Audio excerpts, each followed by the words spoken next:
വാസുദേവായ. ഓം ശ്രീകൃഷ്ണായ പരബ്രഹ്മണേ നമഃ. അരുണാരുണകല്ലോലകരുണാകലിതാത്മനേ നരാനുഗ്രഹരൂപായ ഗുരുവേ കുസുമാഞ്ജലി. കൃഷ്ണായ വാസുദേവായ ഹരയേ പരമാത്മനേ പ്രണതക്ലേശനാശായ ഗോവിന്ദായ നമോ നമഃ. ഹരേ രാമ രാമ രാമ ഹരേ ഹരേ, ഹരേ കൃഷ്ണ കൃഷ്ണ കൃഷ്ണ ഹരേ ഹരേ. പ്രിയപ്പെട്ടവരെ, ഏവർക്കും ശ്രീമദ് ഭാഗവത്തിലേക്ക് സ്വാഗതം. അഷ്ടമ സ്കന്ധം നമുക്ക് ഇനിയും പരിശോധിക്കാനുള്ളത് ആ മത്സ്യാവതാരത്തെ പറ്റിയാണ്. ഇതിനു മുന്നില് പറഞ്ഞു, സൂക്ഷ്മരൂപത്തെ പ്രകാശിപ്പിച്ച് സ്ഥൂല രൂപത്തെ കാട്ടിയ വാമനചരിതവും അതുപോലെ തന്നെ സൂക്ഷ്മ സ്വരൂപത്തെ പ്രകാശിച്ച് സ്ഥൂല രൂപത്തെ കാട്ടിയ മത്സ്യാവതാരവും തമ്മിൽ സാദൃശ്യമുള്ളതുകൊണ്ട് ആ മത്സ്യാവതാരത്തെ പറയുകയാണ്. അത് ചോദിച്ചിട്ടാണ് പരീക്ഷിച്ച് ചോദിക്കുന്നു, ശുഖബ്രഹ്മർഷി പറയുന്നു. ആ ചോദിക്കുന്നത് ഭഗവത് കഥകളിലുള്ള ആഗ്രഹം കൊണ്ടാണ്.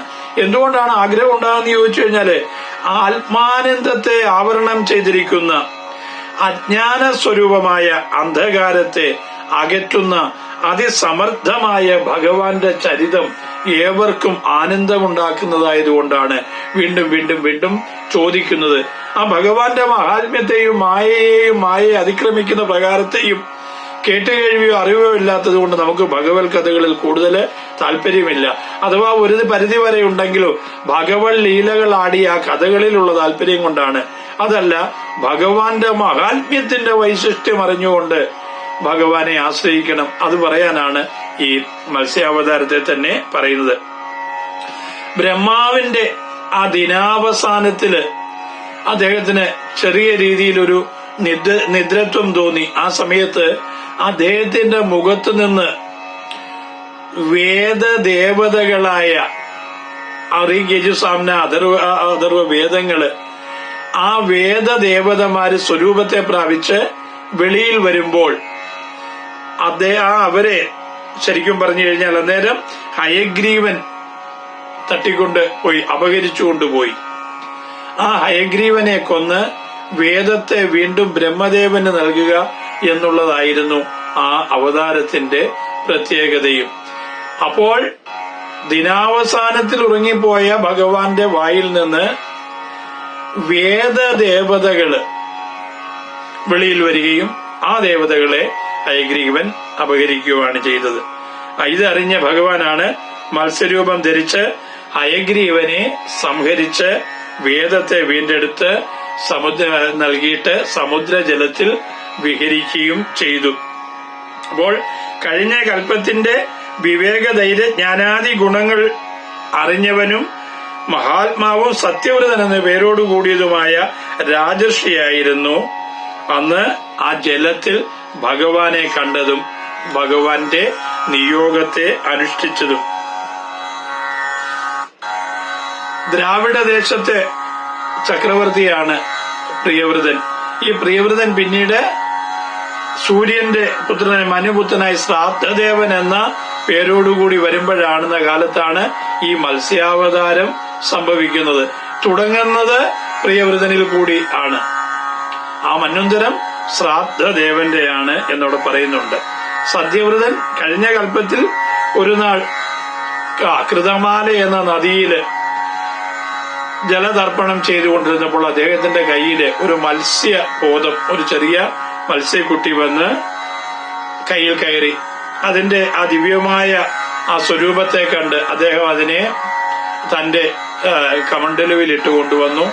അത് പെട്ടെന്ന് കമണ്ഡലുവിൽ വളർന്നു കഴിഞ്ഞപ്പോൾ അതിനെ ഒരു ചെറിയ കുളത്തിലിട്ടു. ആ കുളത്തിലും വളർന്നപ്പോൾ അതിനെ വീണ്ടും പൊയ്കയിലിട്ടു. ആ പൊയ്കയിലും വളർന്നപ്പോൾ നദിയിലിട്ടു. നദിയിലും വളർന്നു വലുതായി കഴിഞ്ഞപ്പോൾ അതിനെ എടുത്ത് ഭഗവാൻ സാഗരത്തിൽ കൊണ്ടിടുകയാണ്, സമുദ്രത്തിൽ. അപ്പോഴാണ് പറയുന്നത്, അല്ലയോ സത്യവ്രത, നീ എന്നെ ഈ മകരമത്സ്യങ്ങളൊക്കെ നിറഞ്ഞ ഈ ഇതിലിടുമ്പോൾ എന്നെ ആരും ഉപദ്രവിക്കത്തില്ലേ? എന്നെ എന്തിനാണ് ഇങ്ങനെ കളയുന്നത് എന്ന് ചോദിക്കുന്നത് കേട്ടപ്പോൾ ഭഗവാന് ഇത് സത്യവ്രതന് മനസ്സിലായി, പ്രിയവ്രതന് മനസ്സിലായി ഇത് ഭഗവാന്റെ മഹാത്മ്യമാണെന്ന്. അങ്ങനെ ആ മത്സ്യസ്വരൂപിയായിരിക്കുന്ന ഭഗവാൻ അങ്ങ് ആരാണ് എന്ന് ചോദിച്ചുകൊണ്ട് അദ്ദേഹത്തെ സ്തുതിക്കുകയാണ്. സ്തുതിക്കുമ്പോൾ ഭഗവാൻ അദ്ദേഹത്തിന് നിർദ്ദേശം കൊടുക്കുകയാണ്. അങ്ങനെ ആ നിർദ്ദേശം പാലിച്ചുകൊണ്ട് 7 ദിവസം കഴിഞ്ഞ് വരുന്ന പ്രളയത്തില് ഒരു വലിയ കപ്പല് വരും. അതിൽ സപ്തർഷികളും ഔഷധി വർഗങ്ങളുടെയൊക്കെ ബീജത്തെയും ശേഖരിച്ചുകൊണ്ട് നീ വരിക. പ്രളയം നടക്കുമ്പോൾ ആ പ്രളയത്തിൽ ഒരു മഹാമത്സ്യമായിട്ട് ഞാൻ വരും. അതിനെ അനന്തനാകുന്ന നാഗത്തെ കൊണ്ട് ആ കപ്പല് എന്റെ കൊമ്പുമായി ബന്ധിച്ച് എന്നോടൊപ്പം സഞ്ചരിക്കുക. അന്നേരം സംശയങ്ങളുണ്ടെങ്കിൽ എന്നോട് ചോദിക്കുക, ഞാൻ അതിന് മറുപടി പറഞ്ഞു തരാം എന്ന് പറഞ്ഞുകൊണ്ട് ഭഗവാൻ മറയുകയും അപ്രകാരം 9 നാൾ കഴിഞ്ഞ് പ്രളയമുണ്ടാകുന്നു.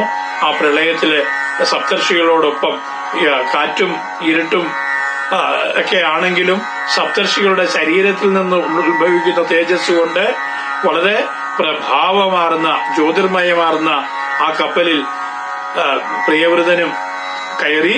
അദ്ദേഹം ശേഷം ആ പ്രളയ ജലത്തിൽ സഞ്ചരിക്കുമ്പോൾ ഒരു വലിയ മകരമത്സ്യത്തിന്റെ സ്വരൂപത്തിൽ ഭഗവാൻ വരുന്നതും ശേഷനാഗത്തെ കൊണ്ട് ആ കപ്പലിൽ ബന്ധിക്കുന്നതും അതോടൊപ്പം ഭഗവാനോടൊപ്പം സഞ്ചരിക്കുന്നതും തനിക്കുണ്ടായിരുന്ന സംശയങ്ങൾ ഭഗവാനോട് ചോദിക്കുമ്പോൾ ആ ചോദ്യത്തിന് സംശയ നിവൃത്തി വരുത്തുന്നതുമാണ് പ്രതിപാദ്യം. ആ സംശയ നിവൃത്തി വരുത്തിയ ആ വിഷയത്തിന് പറയുന്ന പേരാണ് മത്സ്യപുരാണം എന്നുള്ളത്. അതാണ് അതിന്റെ ചെറിയ വരികളിൽ ആ കാര്യത്തെ പറയുന്നത്. അതെന്താണ് എന്നുള്ളത് നമുക്ക് പരിശോധിക്കാം. അങ്ങനെ ആ പ്രളയജലത്തിൽ ഭഗവാന്റെ പ്രേരണ മൂലം സഞ്ചരിച്ച പ്രിയവ്രതൻ മത്സ്യസ്വരൂപിയായ ഭഗവാനെ ദർശിച്ചു. ആ ദർശനം ഒരു പുരാണത്തിനും അദ്ദേഹത്തിന്റെ മഹത്വത്തിനും പാത്രമായി എന്ന് പറയുന്നു. നമുക്കതിലേക്ക് കടക്കാം.